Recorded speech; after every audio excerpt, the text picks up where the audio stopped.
right, y'all. I didn't expect to be making this video today. I don't really know how long of a video it's going to be, but we have to talk about the disaster of an organization that is the New York Jets. They are the gift that keeps on giving when it comes to just bizarre news stories this point of the season.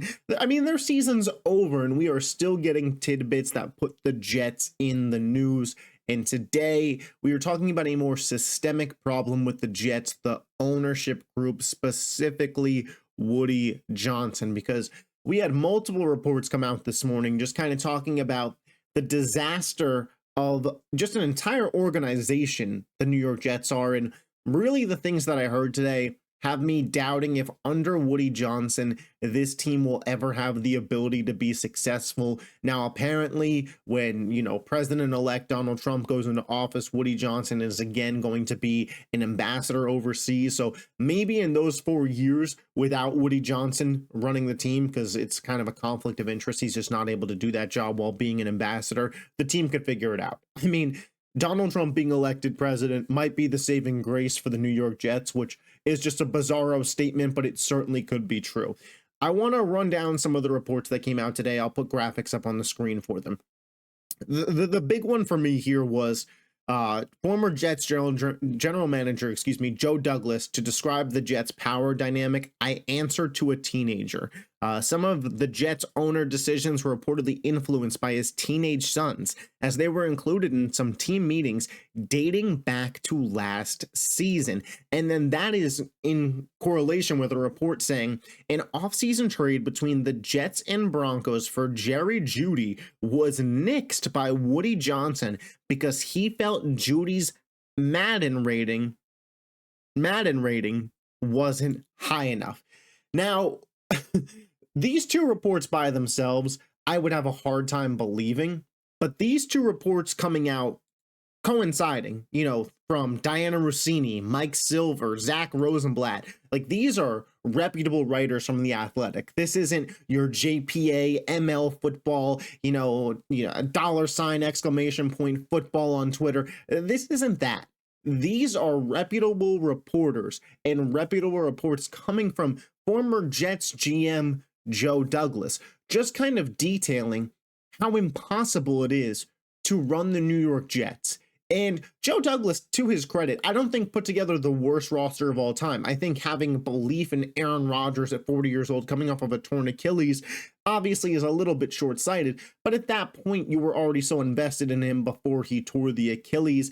So I get it. Chips were on the table, and you're willing to just go down with the ship that you built. But Garrett Wilson, Quinnen Williams, Sauce Gardner, Breece Hall, like these are all homegrown drafted guys from the Jets organization that they did. He orchestrated the Devontae Adams trade, who last week that guy had 200 receiving yards. Like as much shit as, the former Jets GM gets, I kind of get some of the moves.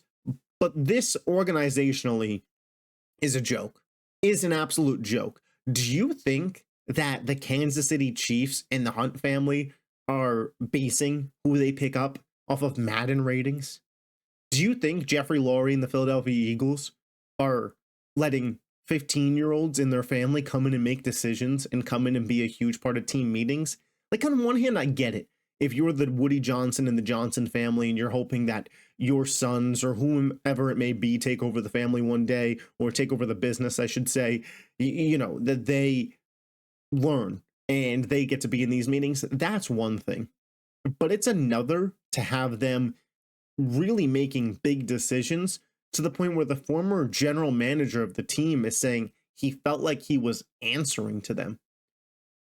NFL organizations and just really organizations in general, whatever business you may be in, paper, football, or whatever it is, it starts at the top. If leadership sucks, everything below is going to fail. If the person making the most important decisions is dumb or makes dumb decisions, there's going to be a trickle-down effect all the way. If you are running an NFL team and you are an owner, the smarter owners always are winning. Look around the team. Look around the organizations that are consistently at the top. Even before Mahomes got there, the Chiefs were in the playoffs pretty consistently. Alex Smith had some good years with them. They were smart enough to go hire Andy Reid.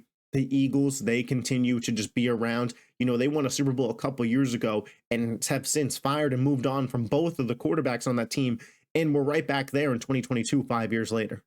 You look at the 49ers, you know, you looked at the Patriots for that long period of time with Kraft, and they got bad, and now they drafted Drake May, and things are looking brighter for them.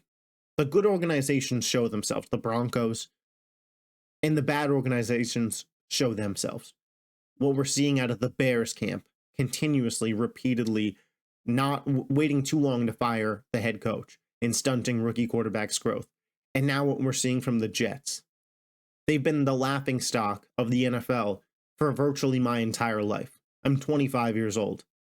They were good for a little sliver with Rex Ryan, Darrelle Revis in that defense, and a decent offense with Mark Sanchez, Braylon Green, Sean Green, Braylon Edwards, Antonio Holmes. Like, they had a good little squad there.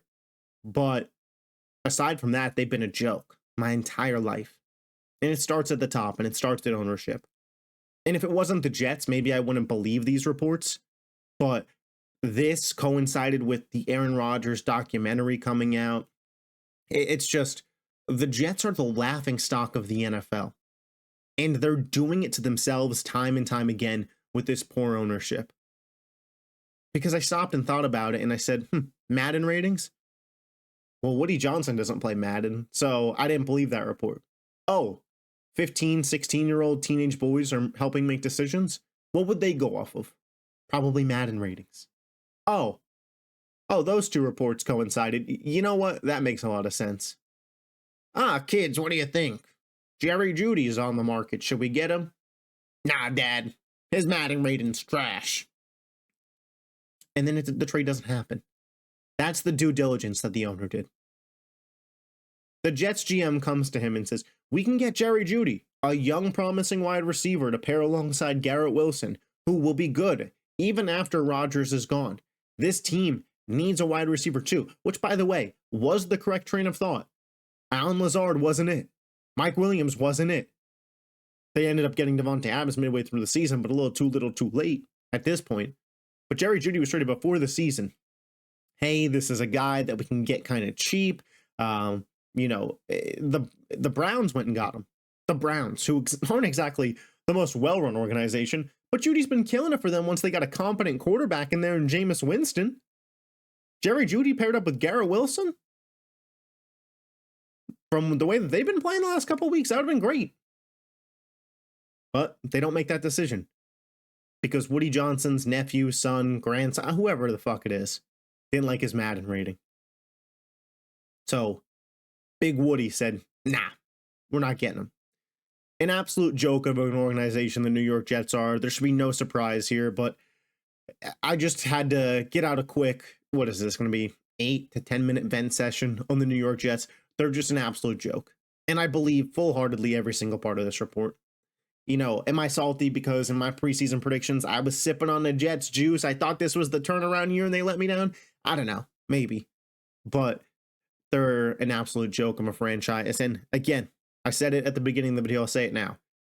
President-elect Donald Trump being elected as the 47th president of the United States could save the Jets franchise because Woody Johnson won't be making decisions like this for the next 4 years. You got a 4-year window. Best of luck, Jets fans. Can you make a good enough team in the next 4 years before this guy comes and ruins this shit all over again? Best of luck to you. Everybody let me know your thoughts on this in the comment section down below. I'll be up live tonight after the Broncos Chargers game, or not live. I will be up. The video will be posted right after. I always say live, but it's not going to be live. The video will be posted shortly after the game, giving you my full thoughts on that.